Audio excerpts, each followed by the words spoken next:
আপনাদের মধ্যে কিছু শ্রোতা আছেন যারা আমার কথাগুলো অন্য যে কোনো লেকচারের মতো শুধুই শুনবেন, তব্য শেষে তাকবীর দিবেন, কেউ হাততালি দিবেন, তারপর শেষ। কিন্তু আমি আশা করছি আপনাদের মধ্যে কেউ কেউ আমার কথাগুলো অন্তরে গেঁথে নেবেন। আপনার সাথে কোরআনের সম্পর্ক আমি তৈরি করে দিতে পারবো না। এই কাজে একমাত্র যিনি আপনাকে সাহায্য করতে পারবেন তিনি হলেন আল্লাহ। যদি আপনি আল্লাহর দিকে ফিরে যান এবং বলেন, হে আল্লাহ, এই কিতাব আমার প্রয়োজন, এটি সেই কিতাব যা তুমি মানবজাতির সকল সমস্যা থেকে মুক্তির জন্য পাঠিয়েছ।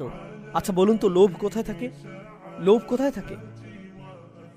অন্তরের ভিতরে।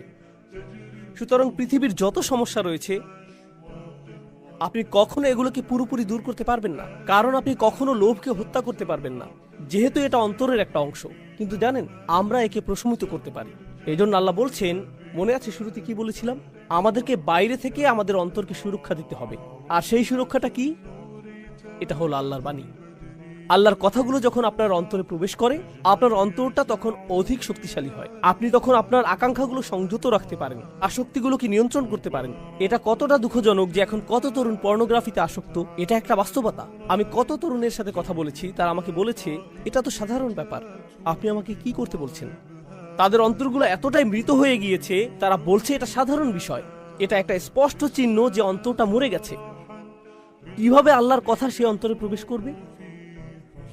আমরা একটু চিন্তা করি। এই যে চোখ দুটো আল্লাহ আমাদেরকে দান করেছেন, আপনি যখন ওইসব বাজে ছবি দেখেন, এই চোখগুলোর অপব্যবহার করবেন কিভাবে? একই চোখ দুটো আল্লাহর জন্য অশ্রু ছড়াবে? একই চোখ দুটো দিয়ে কি এটা করা সম্ভব? এই যে জিহ্বা আল্লাহ আপনাকে দিয়েছেন, এর মাধ্যমে আপনি আল্লাহর কথাগুলো তেলাওয়াত করতে পারেন, অথচ আপনি আপনার সারাদিন অতিবাহিত করেন গালিগালাজ আর মন্দ কথা বলে। এই হাত দুটো আপনি আল্লাহর সামনে তুলেন এবং রাখেন যাতে আপনি আল্লাহর সামনে দাঁড়াতে পারেন। এই একই হাতগুলো আপনি ব্যবহার করেন অভদ্র অঙ্গভঙ্গি করতে বা অন্যায় কাজ করতে। এই একই হাত। আমরা কিভাবে আমাদের নিজেদের ব্যাপারে সচেতন হব? আল্লাহ বলছেন, ওয়ালা তাকুনু কাল্লাযীনা নাসুল্লাহা ফাআনসাহুম আনফুসাহুম। তোমরা তাদের মতো হইও না যারা আল্লাহকে ভুলে গিয়েছিল, আর আল্লাহকে ভুলে যাওয়ার ফলে আল্লাহ তাদেরকে নিজেদের ব্যাপারে ভুলেই দিয়েছেন। আপনি এমনকি জানবেনও না যে আপনি কেমন। আপনি আল্লাহর একজন সম্মানিত সৃষ্টি, কিন্তু এই লোভের কারণে আপনি একটা পশুর চেয়েও অধম হয়ে গিয়েছেন। দয়া করে নিজেকে বাঁচান, নিজেকে বাঁচান। আমি আপনাকে বাঁচাতে পারবো না। আপনাকে বাঁচানোর চেষ্টা আপনার নিজেকেই করতে হবে। আল্লাহি, যত ছবি, এগুলো প্রচারের জন্য যত বিজ্ঞাপন এবং এর সংশ্লিষ্ট যত কিছু আছে, যারা আমাদেরকে পশুর স্তরে নামিয়ে নিতে সদা তৎপর, তারা খুবই শক্তিশালী। প্রচুর টাকা ব্যয় করা হয় বাচ্চাদের মধ্যে যৌনতা ছড়িয়ে দেওয়ার জন্য।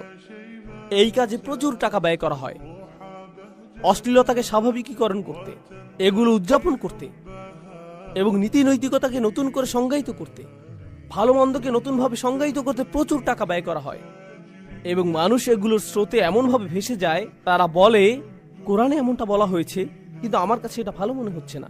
তাদের বিবেক এতটাই কঠিন হয়ে গিয়েছে, যখন আপনি বাঁকা অবস্থায় সোজা জিনিসের দিকে তাকাবেন, আপনার কাছে সোজা জিনিসটাই বাঁকা লাগবে।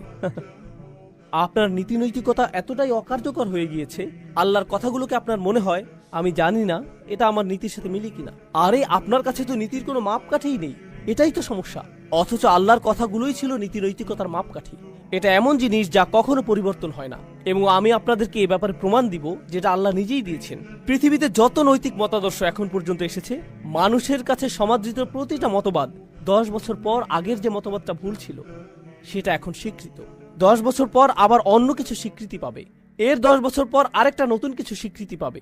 নীতি নৈতিকতার এই সীমাগুলো সবসময় পরিবর্তিত হতে থাকে, পাল্টাতে থাকে।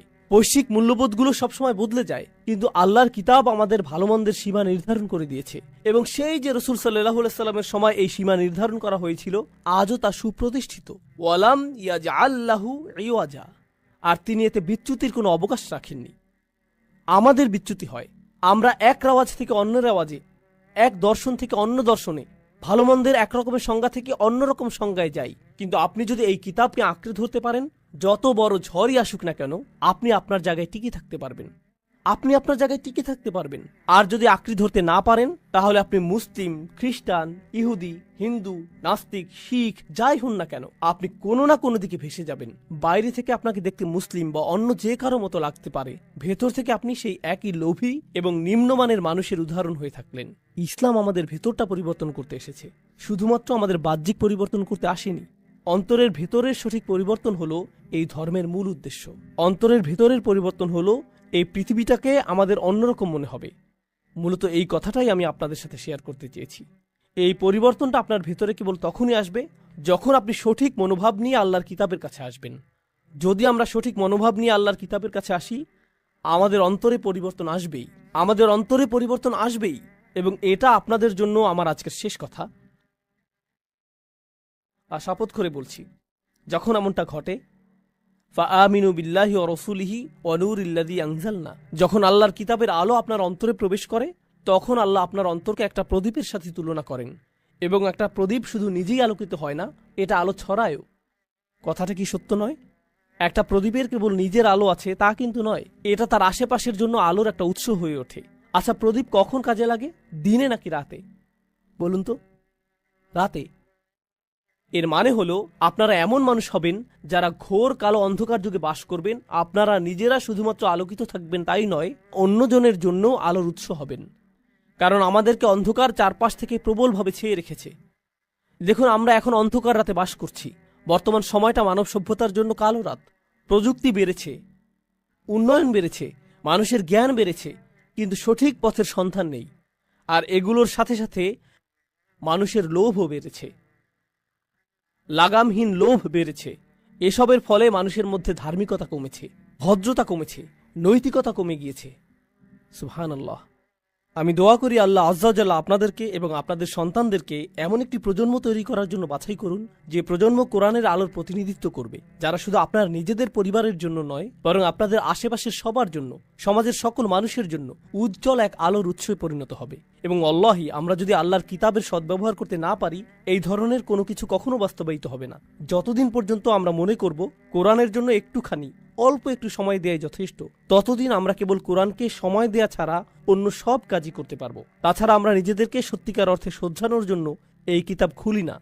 আমরা চমৎকার কোনো তথ্য জানার জন্য বা সুন্দর তেলাওয়াতের জন্য এটা খুলি। এবং কোরআন মানে আমাদের কাছে এটুকুই। যতদিন আমরা এভাবে চলতে থাকবো, পৃথিবী ততই অধপতনের দিকে যেতে থাকবে এবং আল্লাহ অন্য মানুষদেরকে আমাদের স্থানে স্থলাভিষিক্ত করবেন। আফালা ইয়াতাদাব্বারুনাল কুরআন আম আলা কুলুবিন আকফালুহা। একই সূরা আল্লাহ বলছেন, ওয়া ইন তাতাওয়াল্লাউ ইস্তাবদাল কওমান গায়রাকুম সুম্মা লা ইয়াকুনু আমসালাকুম। আল্লাহ বলছেন, তারা কেন কোরআন সম্পর্কে চিন্তা ভাবনা করে না? তাদের অন্তরে কি তালা পড়ে গেছে? কেন তাদের অন্তর কাজ করছে না? তারা কেন কোরআন সম্পর্কে গভীরভাবে চিন্তা করে না? আচ্ছা বলুন তো, গভীরভাবে চিন্তা করা, ভাবা, এই কাজগুলো কি কেউ মুহূর্তের মধ্যে করতে পারে, নাকি সময় লাগে? অনেক সময়ের প্রয়োজন। সুতরাং আল্লাহ বলছেন, তারা কেন কোরআন নিয়ে চিন্তা করতে নিজেদের সময় দিচ্ছে না? আল্লাহ নিজেই বলছেন কেন তারা এটা করছে না। ও, নিশ্চয়ই তাদের অন্তর আটকা পড়ে আছে। বলুন তো, তারা কিসে আটকা পড়ে আছে? লোভে। এবং পরবর্তীতে একই সূরায়, সূরা মুহাম্মাদে আল্লাহ আজ্জা ওয়া জাল্লা বলছেন, ওয়া ইন তাতাওয়াল্লাউ ইস্তাবদিল কওমান গায়রাকুম সুম্মা লা ইয়াকুনু আমসালাকুম। আর যদি তোমরা মুখ ফিরিয়ে নাও, তবে আল্লাহ তোমাদের স্থানে অন্য কোনো জাতিকে স্থলাভিষিক্ত করবেন, যারা তোমাদের মতো ব্যর্থ হবে না। আক্ষরিকভাবে আপনারা যদি আল্লাহর কিতাবের সাথে দায়িত্বহীন আচরণ করেন, তবে আল্লাহর জন্য এটা করা মোটেও কঠিন হবে না যে তিনি এই পুরো উম্মাকে অন্য একটা উম্মা দ্বারা প্রতিস্থাপন করবেন। তিনি আগেও এমনটা করেছেন। দেখুন, আমি জানি আমাকে সবাই যেটা মনে করে, আমি আপনাদের সাথে মজা করে কথা বলার ছিল। যেখানেই যাই আলোচনার মধ্যে দু একটা কৌতুক বলি, কিন্তু মাঝে মাঝে আলোচনা করার সময় আমার মাথায় শুধু আলোচ্য বিষয়টাই থাকে। আমি দুঃখিত, আজকে এরকমই একটা রাত। দেখুন, মজা তো অনেক হলো, আসুন এখন অন্তত একটু সিরিয়াস হই। আমরা যথেষ্ট উপভোগ করেছি। আপনার কি মনে হয় না জীবনে আমরা যথেষ্ট উপভোগ করেছি? কেই বা সিরিয়াস হতে চাই বলুন? আমি সত্যিই হাস্যরসে বিশ্বাসী একজন মানুষ, এবং আমি মনে করি দীর্ঘ সময় ধরে ইসলামকে অনেক কঠোর বলে উপস্থাপন করা হয়েছে, এবং আমি এটা একেবারেই পছন্দ করি না। কিন্তু ইসলামের কিছু বিষয় রয়েছে যেগুলোর ব্যাপারে আপনাকে একটু কঠোর হতে হবে। এটা একটা স্বাভাবিক প্রকাশভঙ্গি। সাধারণত আমি রেগে যাই না, আমি মনে করি এটা আমার স্বাভাবিকতা। অন্তত আমি এটা ভাবতে পছন্দ করি। আমার স্ত্রীকে জিজ্ঞেস করতে পারেন। কিন্তু জানেন, কখনো কখনো আমাদের একটু পেছনে ফিরে দেখা দরকার যে আমরা কি করছি। আমাদের দেখা দরকার আসলেই আমরা কি করছি। আপনাদের সবাইকে অসংখ্য ধন্যবাদ ধৈর্য সহকারে শোনার জন্য। জাযাকুমুল্লাহু খাইরান। আসসালামু আলাইকুম ওয়া রাহমাতুল্লাহি ওয়া বারাকাতুহু।